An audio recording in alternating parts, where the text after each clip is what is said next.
Good morning and welcome to It's How You'll Be Remembered. I am Julie Jones, your host and the CEO of Today's Professionals. And I'm so glad that you joined us today. Please, if you're catching this live, be sure and say hello. Jump in and also give me your thoughts on what we're going to be talking about today, because this is an important conversation. And I'm going to start the conversation today by asking, what if I told you that every word you spoke came true? Would that change the way that you speak? I heard this a couple of weeks ago and I thought, wow, yeah, that certainly would. Because how many times do we say in our head and then we give life to it through our words by saying, I'm such a klutz, or I'm so dumb, or I can't ever find this. I can't find my keys. I lose my phone all the time. I have to have somebody help me all the time. Every time you speak those words, you are breathing life into those words. So be careful about the words that you speak, because those words are a reflection of your thoughts. Because you've heard the saying, your thoughts really dictate your destiny. You what you think about, you bring about. And I know you've heard this before. I had a poster in my classroom for years when I was teaching that said, watch your thoughts, they become your words. Watch your words, they become your actions. Watch your actions, they become your habits. Watch your habits, they become your character. Watch your character, for it becomes your destiny. And all of that starts with your thoughts. I want to take a closer look, though, at where your thoughts come from. Your thoughts really come from your heart. They come from how you see yourself. And so I want to go through this with you today, because this reminded me when I saw this or heard this a couple of weeks ago, last week, that your words really do matter, and what you say does come true. And so I want to talk about that. It reminded me of a book that I've read for years, and I even had my son read it when he was in high school. It's called What to Say When You Talk to Yourself. I mean, this is an oldie but a goodie. It's by Dr. Shad Helmstetter. And this is such a great book. And in today's world, if you have a teenager in your house, a high school student or a college student, this is a book that I highly recommend. And so I'm going to use this as a resource today to talk about some things that you can do to reprogram the story that you're telling yourself. Because it starts here in your heart and it comes up here to your thoughts, and then it comes out. And then once it comes out, you start to act on it. And then you bring about your destiny. So in this, Dr. Helmstetter talks about, when the way you talk to yourself really does matter. And so one of the things that he says is you have to reprogram your inner dialogue. So I look at that as your subconscious, right? In your subconscious is like an app on your phone that just runs in the background all the time. And it's really what's controlling your thoughts. Because it really is a reflection of your heart. And your subconscious then also is a reflection of maybe what you heard when you were young. Because the words that you say over your children matter. When I was a teacher, I used to cringe when people would come in on Meet the Teacher night and they would say, oh, this is Julie, and we don't like math. We're just not good at math.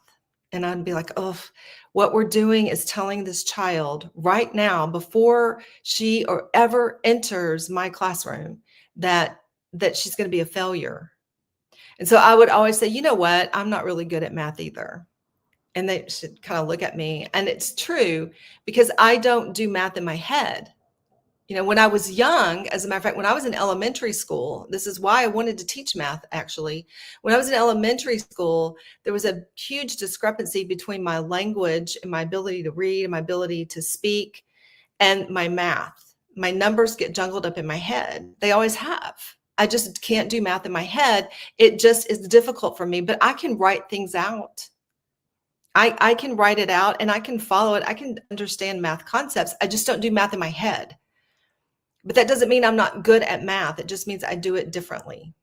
And so I would always share that story with my students and tell them, if you hate math, great, you're in the right place, because we're going to find the way that you need to learn it. And maybe you need to color code, maybe you use highlighters. I'd whip out the highlighters and the colored pencils, and everybody in the classroom would say, oh, I want to use those. I was, of course, whatever you need. And then I had students in my classroom who just didn't even need me. They could just do it. They could look at a problem and they knew the answer immediately, because they're hardwired for some things. We're just wired differently. But it doesn't mean that we can't do it. It just means we need to learn to find the way we do it differently. And so when we're telling our children things like, you're not good at this, you can't do this. If you ever say to a child, you'll never amount to anything, you're going to end up in prison, which I've heard that from my parents in my classroom, I'm thinking you're just breathing that on the child. So watch your words. Watch your words, and let's replace that inner dialogue that maybe you heard something as a child that said you're not good at math. We're going to reprogram to say, I can do math, I just do it differently. I want to write it down. I'm going to use a color code and highlighters. It may take me a minute, but I'll get there. I just need to see it and do it. And it's fine, because we're all different. And so we embrace differences. And so reprogram your inner dialogue. And in here, it says, instead of saying, I can't do math, you say, I'm learning math. I'm learning a new way to do math. I'm improving my math skills. And so what that might look like in the job place is to say, you know what, right now, I do not have the skill set to do this, but I'm going to learn it. I'm going to be good at it. I will master this skill set. That's how you move forward in your career and in life, is you have to change the words that come out of your mouth, because then that starts to reprogram everything. The second thing that you can do is to interrupt these thoughts.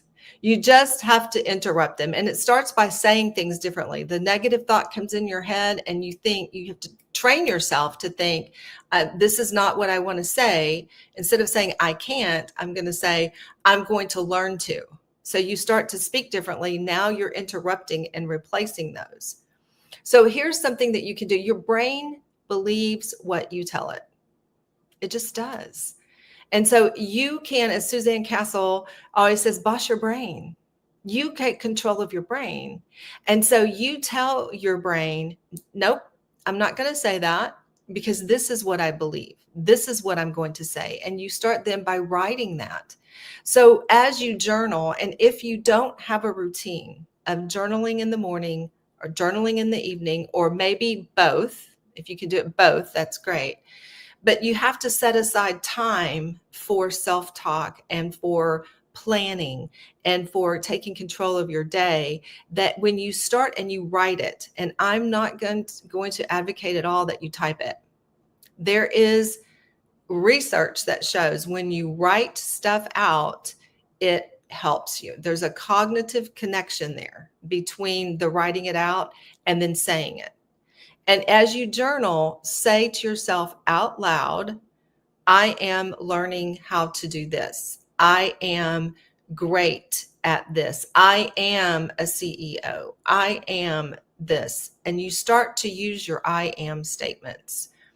It really does matter when you start to write it out and you start to interrupt it. So you're taking action. So first of all, you are practicing not saying the negative thoughts, but saying the positive thoughts. Then you're writing out and you're starting to reprogram that subconscious that's running in the background. And the third thing then is to create an identity-based statement. And so this then becomes something that you write out and you hang up in your bathroom and your mirror, or you write it as you open up your planner. That's what you see. And this can be something like we talk about your why statement, your mission statement that's personal, like who are you? And you can change it, but start with the identity statement of who I am and where I'm going, because this really matters. Because the more that you start to reprogram, the better off you are. And so it starts with you. It starts with what you say to yourself. And I shared a story at Texas Businesswomen the other day that I want to share with you today too. When I left education and started my business, and it was back then, it was in 2013, it was business etiquette. That's what I did. I taught people business etiquette. I taught business entertaining and how to go to a dinner and how to shake hands and all that. And I still do that, but it's a lot more than that now. It's grown over the years. But I remember being invited to a networking event, and it was early morning. It was 7:30. It was at an attorney's office. I'd met him networking, and he invited me to come to this networking event in the morning. And so I was nervous. I didn't have professional clothing. I was a teacher, but I did have a blazer and some dress pants. And so I put on the best that I had. And I got in the elevator, and I remember just the drive over there and the knot in my stomach. And I literally was shaking about, how do I go into this room as a business owner? I don't know how to do that. And when I came off of the elevator, I looked to the left, and in this huge glass, huge windows, and this was a conference room, and it was packed. And all I saw were mostly men, and there were a couple of women in there, and they all had on nice suits. This is what happens. Notice what you're noticing, right? I noticed the clothing. I didn't feel like I fit in, right? And I thought, these are not my people. My people are middle school students. And so I started to turn around and get back in the elevator and go back home. But I knew that if I did that, I would never grow my business. So I took a deep breath and I walked into the room anyway. So I stepped into the fear, which is part of reprogramming your subconscious. And I stepped into the room.